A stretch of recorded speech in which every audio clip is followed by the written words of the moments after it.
അശ്വതി, ഭരണി, കാർത്തിക ആദ്യ കാൽഭാഗം ചേരുന്ന മേടക്കൂറുകാർക്ക് കുംഭമാസം ഗുണദോഷ സമ്മിശ്ര ഫലമാണ് ഉണ്ടാകുക. പ്രവർത്തന മേഖലയിൽ മന്ദത അനുഭവപ്പെടും. മാസാരംഭത്തിൽ ബുദ്ധിമുട്ടുകൾ കൊണ്ട് കഷ്ടപ്പെടുമെങ്കിലും കുംഭമാസ പകുതിയോടെ ഭാഗ്യ അനുഭവങ്ങൾ ഉണ്ടാകും. ജോലി അന്വേഷിക്കുന്നവർക്ക് പുതിയ ജോലിയിൽ പ്രവേശിക്കാൻ കുംഭം പകുതിയോടെ സാധിക്കും. കാർത്തിക അവസാന മുക്കാല്, രോഹിണി, മകയിരം ആദ്യ പകുതി ചേരുന്ന ഇടവക്കൂറുകാർക്കും ഗുണദോഷ സമ്മിശ്ര ഫലമായിരിക്കും ഉണ്ടാവുക. പൊതുവെ ദൈവാധീനമുള്ള കാലഘട്ടമാണെങ്കിലും മാസം ആദ്യ പകുതിയിൽ മന്ദത അനുഭവപ്പെടും. പകുതിക്ക് ശേഷം കാര്യങ്ങൾ അനുകൂലത്തിലാവും. ഉദ്യോഗാർത്ഥികൾക്ക് നിയമനവും സ്ഥാനക്കയറ്റം ആഗ്രഹിക്കുന്നവർക്ക് അത് ലഭിക്കുന്നതിനും അവസരമുണ്ടാകും. ഭൂമി സംബന്ധമായ കാര്യങ്ങൾക്ക് അനുകൂല സമയമല്ല. മകയിരം അവസാന പകുതി, തിരുവാതിര, പുണർദം ചേരുന്ന മിഥുനക്കൂറുകാർക്ക് കുംഭമാസം ഏറ്റവും മികച്ച കാലഘട്ടം ആയിരിക്കും.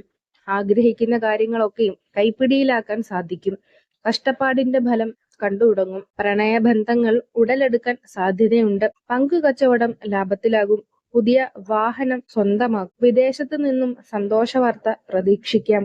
ആരോഗ്യകാര്യത്തിൽ കൂടുതൽ കരുതൽ വേണം. പുണർദം അവസാന കാൽഭാഗം, പൂയം, ആയില്യം എന്നിവർ അടങ്ങുന്ന കർക്കിടക കൂറുകാർക്ക് കുംഭമാസം അത്ര അനുകൂലമല്ല. സാമ്പത്തിക ഞെരുക്കം ഈ മാസവും തുടരും. സുഹൃത്തുക്കളും ബന്ധുക്കളും ഒക്കെയായി അഭിപ്രായ ഭിന്നതകൾ ഉണ്ടാകാം. സംസാരം ശ്രദ്ധിക്കണം.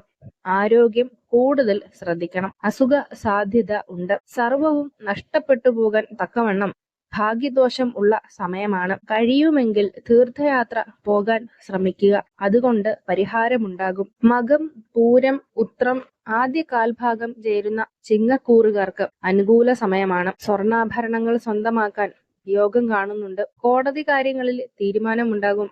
സർക്കാർ തീരുമാനങ്ങൾ കൊണ്ട് നേട്ടമുണ്ടാകും. കുടുംബജീവിതം സമാധാനപരമായിരിക്കും. സാമ്പത്തിക നില ഭദ്രമായിരിക്കും. ഭൂമി സംബന്ധമായ കാര്യങ്ങൾക്ക് മികച്ച സമയം കൂടിയാണിത്. എതിരാളികളെ കരുതിയിരിക്കണം. ഉത്രം അവസാന മുക്കാൽ ഭാഗം, അത്തം, ചിത്തിര ആദ്യ പകുതി ചേരുന്ന കന്നിക്കൂറുകാർക്കും ഗുണദോഷ സമ്മിശ്ര ഫലമാണ്. തൊഴിൽ രംഗത്ത് ബുദ്ധിമുട്ടുകൾ ഉണ്ടാകും. അസുഖങ്ങളുമായി ബന്ധപ്പെട്ട് അസ്വസ്ഥതകൾ ഉണ്ടാകും. മനസമാധാനം കുറവായിരിക്കും. മാസ പകുതിയോടെ യാത്രകൾ കൊണ്ട് നേട്ടങ്ങൾ ഉണ്ടാകുന്നതാണ്. ചിത്തിര അവസാന പകുതി, ചോതി, വിശാഖം ആദ്യ മുക്കാൽ ഭാഗം ചേരുന്ന തുലാക്കൂറുകാർക്ക് ഭാഗ്യസമയമാണ്. എല്ലാ കാര്യങ്ങൾക്കും ശുഭകരമാണ്. ഉദ്ദേശിച്ച രീതിയിൽ സാമ്പത്തികം ഉണ്ടാകും. ബന്ധുജന സഹായം ലഭിക്കും. പ്രവർത്തന രംഗത്ത് ശോഭിക്കും. ഉദ്യോഗസ്ഥ പ്രീതി നേടും. സ്ഥാനക്കയറ്റം ലഭിക്കും.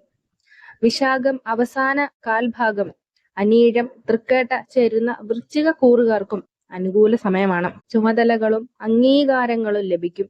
സാമ്പത്തിക നില തൃപ്തികരമായിരിക്കും. മംഗളകർമ്മങ്ങൾ നടക്കും. ദൂരയാത്രകൾ ആവശ്യമായി വരും. മൂലം, പൂരാടം, ഉത്രാടം ആദ്യ കാൽഭാഗം ചേരുന്ന ധനുക്കൂറുകാർക്കും വളരെ നല്ല സമയമാണ്.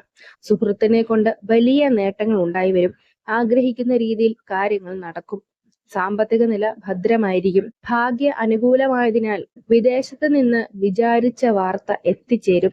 ആരോഗ്യം തൃപ്തികരമായിരിക്കും. ഉത്രാടം അവസാന മുക്കാൽ ഭാഗം, തിരുവോണം, അവിട്ടം ആദ്യ പകുതി ചേരുന്ന മകരക്കൂറുകാർക്ക് കുതിച്ചുചാട്ടം ഉണ്ടാകുന്ന ഒരു മാസമായിരിക്കും ഇത്. എല്ലാ കാര്യത്തിനും ഉത്സാഹം തോന്നും.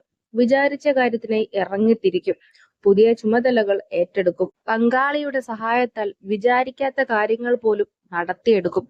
എതിരാളികളെ വശത്താക്കും.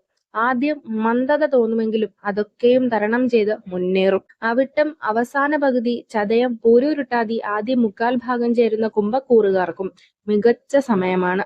സാമ്പത്തിക നില ഭദ്രമായിരിക്കും. ഭൂമി വാങ്ങാൻ യോഗം കാണുന്നുണ്ട്.